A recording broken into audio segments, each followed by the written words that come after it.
Good morning, everyone. Today I will be presenting a study titled Latitudinal Patterns of Flowering Phenology in Three Tropical Tree Species. This work was carried out by me, Bhavya, along with my co authors Siddharth Sankaran and Dr. Geeta Ramaswamy. Let's dive into why this topic is important and what we found. What is phenology? Phenology is the study of the timing of biological events such as flowering and fruiting in relation to environmental changes like temperature and precipitation. These events are crucial for plant reproduction and overall ecosystem dynamics, influencing species interaction and food availability. Tropical tree species are particularly interesting because of the variability in climate across India's latitude. For example, Southern India experiences minimum temperature seasonality, whereas Northern India has more pronounced seasonal changes. Information on species level phenology is often difficult to find outside of regional floras and other technical resources. Ideally, population level replicates of species should be considered for such analysis. However, in the absence of intensively sampled data, one can derive information from large online public repositories of specific images or from citizen science projects such as Season Watch. Season Watch is a pan India project monitoring the phenology of common tropical tree species, wherein citizen scientists make quantitative assessments of tree phenophases on a weekly basis, observing registered tree again and again with the aim of understanding long term changes in tree seasonality.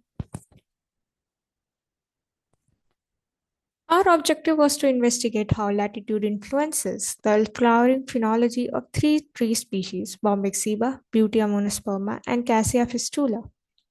Bombyx belongs to the class Malabaceae and is easily identified by the large pentamerous red flowers. These trees typically bloom before the onset of summer. Butea monosperma, famously called the flame of the forest, belongs to family Fabaceae and is found in dry deciduous seasonal forest habitats of India. The bright red forest of Butea monosperma are frequented by as many as 7 species of bird. Particular in one is purple sunbird. Cassia fistula is also a Fabaceae member. It has a wide geographical range, is native to Indian subcontinent, and produces bright yellow flowers in large pendulous inflorescence. All three species find use in local cuisine, medicine, and cultural practices, and because of their bright, showy flowers, are likely to be identified accurately, observed frequently, and documented widely in media repositories and citizen science. Moving on to our methodology, we relied on two main data sources. The first included images of flowering trees uploaded to platforms like iNaturalist and social media between January 2018 and November 2021. We selected images that provided clear metadata, such as the date and location of observation. The second source was the Season Watch database, which contains longitudinal phenological observations of individual trees.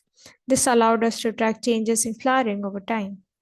We analyzed these datasets by plotting the day of flowering against latitude for each species, aiming to discern any spatial trends. Moving on to results.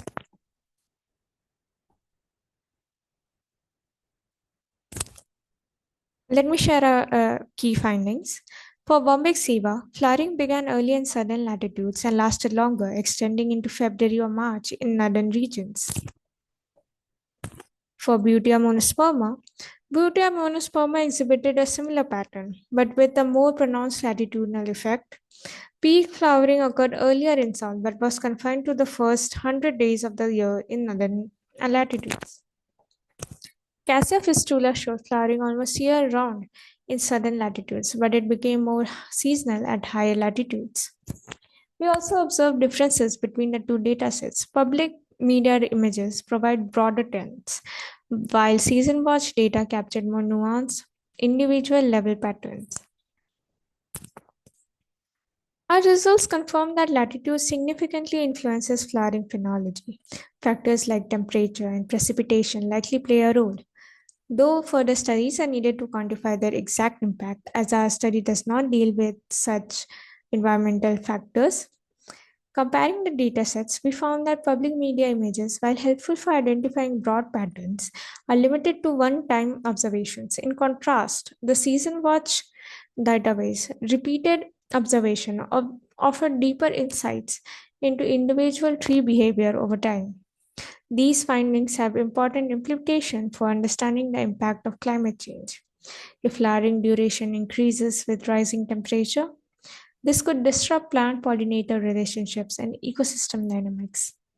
In conclusion, citizen science and public repositories are invaluable tools for studying tree phenology. This study highlights the need for further exploration of environmental drivers such as temperature thresholds and call for integrating more datasets in future research. Our work also sets a baseline for monitoring long-term changes in flowering pattern, which will be critical in adapting to the effect of climate change. Before I end, I would like to thank Dr. Geeta Ramaswamy for giving me this opportunity to work on this project, as well as I would like to thank Dr. Suhail Kadir, who was for guiding me. I would also like to thank my co-author Siddharth Sankaran for all his contributions. I would like to thank Nature Conservation Foundation, Indian Academy of Sciences, Season Watch, and all the citizen scientists whose data we included in our research. These are the references. Thank you so much.